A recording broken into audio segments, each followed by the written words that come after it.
பிரித்தானியாவிற்கான விஜயத்தினை மேற்கொண்டிருக்கக்கூடிய தேசிய மக்கள் சக்தி அரசாங்கத்தினுடைய பிரதான கட்சியாக இருக்கக்கூடிய ஏவிபி கட்சியின் தலைவர்களுள் ஒருவரான டில்வின் சில்வாவிற்கு எதிராக முன்னெடுக்கப்பட்ட ஆர்ப்பாட்டம் தொடர்பான செய்திகள் இன்றைய தினம் பல்வேறு ஊடகங்களிலும் வெளியாகி கொண்டிருக்கின்றது. இந்த செய்தி தமிழ் மக்களை பொறுத்தவரையில் ஒரு விதமான அதிர்ச்சியையும் எரிச்சலையும் ஏற்படுத்தி இருக்கின்றது, அவதானிக்கக்கூடியதாக இருக்கின்றது.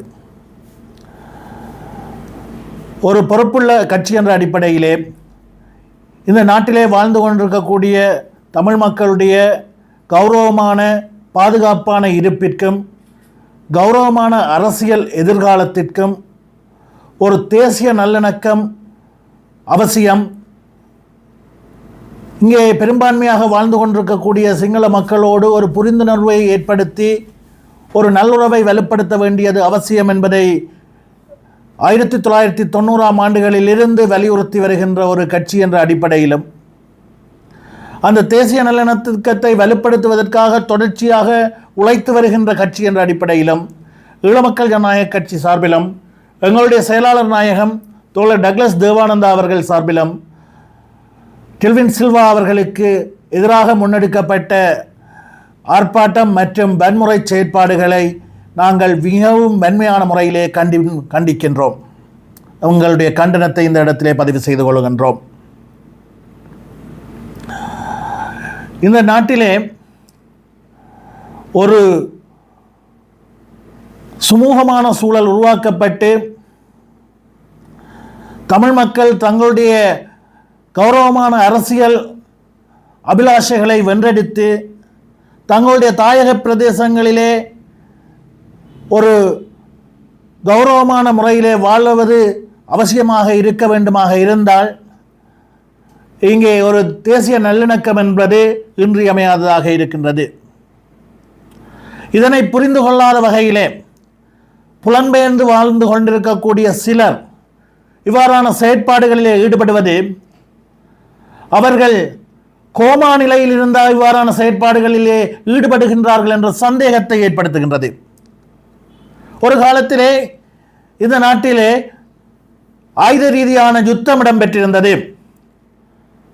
87 இலங்கை இந்திய ஒப்பந்தத்திற்கு பின்னர் முன்னெடுக்கப்பட்ட ஆயுத ரீதியான போராட்டம் என்பது ஒரு அழிவை ஏற்படுத்தப் போகின்றது. அந்த ஆயுத போராட்டத்தில் ஈடுபடுகின்றவர்களையும் அழித்து மக்களையும் அழிக்கப் போகின்றது என்ற ஒரு தீர்க்க தரிசனமான கருத்தை முன்வைத்து எங்களுடைய செயலாளர் நாயகம் எங்களுடைய கட்சி ஒரு மாற்று கருத்துக்களை முன்வைத்து செயற்பட்டு வந்த போதிலும் அந்த ஆயுத போராட்டத்தில் ஈடுபட்டிருந்த தரப்புகள் ஆயுத போராட்டத்தின் ஊடாக இந்த நாட்டிலே ஒரு தேசத்தை உருவாக்கும் என்றும் முடியும் என்ற ஒரு எதிர்பார்ப்போடு அந்த முன்னெடுப்புகளிலே ஈடுபட்டிருந்தார்கள். அவ்வாறான முன்னெடுப்புகள் மீது நம்பிக்கை வைத்த ஒரு தரப்பினர் புலம்பெயர் நாடுகளிலே இவ்வாறான வன்முறைகளிலே அரசாங்கங்களுக்கு எதிராக ஆட்சியாளர்களுக்கு எதிரான செயற்பாடுகளை முன்னெடுத்து வந்தார்கள். அதிலே ஒரு தர்க்க ரீதியான நியாயம் இருக்கக்கூடும். ஆனால் தற்போதைய சூழலிலே ஆட்சியாளர்களுக்கு எதிராக ஆர்ப்பாட்டங்களை வன்முறைகளை எதிர்ப்புகளை வெளிப்படுத்த வேண்டிய தர்க்க ரீதியான எந்த விதமான காரணங்களும் இல்லாத சூழலிலே தான் அந்த எதிர்ப்பு வெளிப்படுத்தப்பட்டிருக்கிறது. இன்று இந்த நாட்டிலே வாழ்ந்து கொண்டிருக்கக்கூடிய சகல தரப்புகளும் தமிழ் மக்களினுடைய அரசியல் தரப்புகளாக தங்களை கூறிக்கொள்ளுகின்ற அனைவருமே ஈழமக்கள் ஜனநாயக கட்சி 87ஆம் ஆண்டுகளில் இருந்து என்னத்தை சொல்லி வந்ததோ ஒன்றுபட்ட இலங்கைக்குள் ஒரு சுயாட்சி முறையிலான சமஷ்டி வடிவிலான மத்தியில் கூட்டாட்சி மாநிலத்தில் சுயாட்சி என்ற அடிப்படையிலே அதிகாரங்களை பகிர்ந்து கொள்வதன் ஊடாகத்தான் ஒரு கௌரவமான அரசியல் தீர்வை தமிழ் மக்களுக்கு பெற்றுக்கொள்ள முடியும் என்று சொல்லி வந்ததோ அதே நிலைப்பாட்டிற்கு அனைத்து கட்சிகளுமே வந்துவிட்டன. அவர்கள் அரசியல் காரணங்களுக்காக ஒவ்வொரு வார்த்தை பிரயோகங்களிலே வித்தியாசத்தை வெளிப்படுத்தலாம், ஆனால் ஒரே நிலைப்பாட்டிலே தான் இருக்கின்றன. அதாவது ஒன்றுபட்ட இலங்கைக்குள் தான் தீர்வு என்பதிலே எல்லோரும் ஒன்றுபட்டவர்களாக இருக்கின்ற சூழலிலே இந்த ஒன்றுபட்ட இலங்கைக்குள் ஒரு அரசியல் தீர்வை காண வேண்டுமாக இருந்தால் தேசிய நல்லிணக்கம் என்பது இன்றியமையாதது என்ற சூழலிலேதான் இந்த எதிர்ப்பு ஆர்ப்பாட்டம் முன்னெடுக்கப்பட்டிருக்கிறது. உண்மையிலேயே இந்த சூழலிலே எதற்காக இந்த போராட்டம் நடத்தப்பட்டிருக்கின்றது என்று அறிவு சார்ந்து சிந்திக்கின்றவர்கள் எவருக்குமே கேள்வியாகத்தான் இருக்கும், எரிச்சலைத்தான் ஏற்படுத்தும்.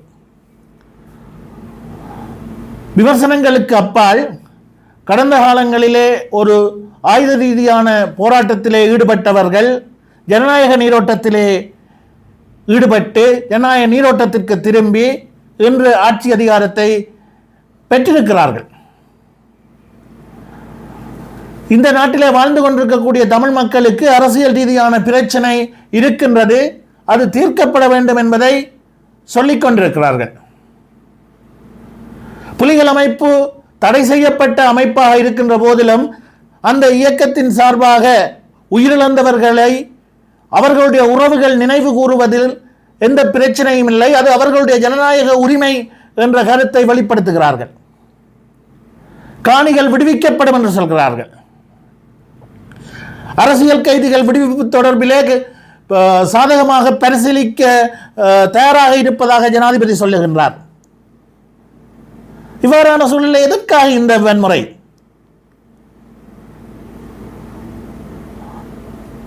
எமக்கு சார்பான கருத்துக்களை, தமிழ் மக்கள் எதிர்பார்க்கின்ற கருத்துக்களை, தமிழ் மக்களுடைய எதிர்பார்ப்புகளை நிறைவேற்றுவோம் என்று சொல்லுகின்ற ஒரு தரப்பிற்கு ஒரு சிறு கால அவகாசம் கொடுத்து அவர்களுடைய செயற்பாடுகளை அவதானிப்பதுதானே ஒரு அறிவுபூர்வமான அறிவு சார்ந்த சமூகத்தினுடைய செயற்பாடாக இருக்க முடியும்.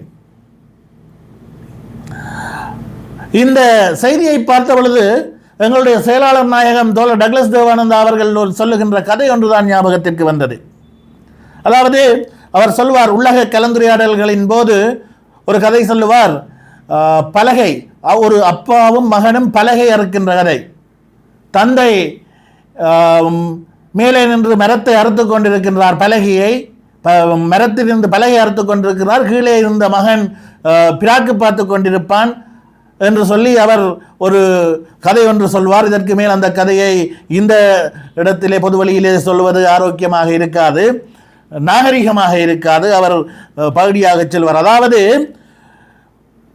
ஒரு செயல் அந்த செயலுடன் சம்பந்தப்பட்டவருக்கு எந்தவித பாதிப்பையும் ஏற்படுத்தாது, வேறு ஒரு தரப்பினரைத்தான் பாதிக்கும் என்று என்பதற்கு ஒரு காரணமாக இந்த கதையை சொல்லுவார். அதே போன்றுதான் இங்கே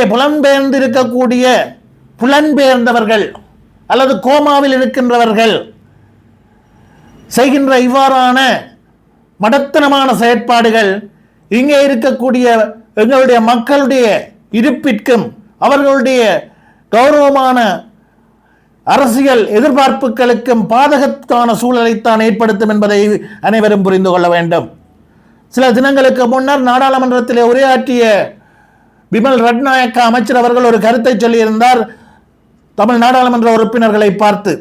அதாவது கடந்த காலங்களிலே இந்த நாட்டிலே இருந்த தென்னிலங்கையிலே இருந்த பேரினவாதத்தை பயன்படுத்தி வடக்கிலே பேரினவாத சக்திகள் இனவாத சக்திகள் வடக்கிலும் அரசியல் லாபம் அடைந்திருந்தன. ஆனால் இப்பொழுது தென்னிலங்கையிலே பேரினவாதம் இல்லாத சூழலிலே வடக்கிலே இனவாதம் பேசி பிரயோசனம் இல்லை என்று அவர் தன்னுடைய பக்க நியாயத்தை அல்லது தன்னுடைய அரசியலை அங்கே வெளிப்படுத்தி இருந்தார்.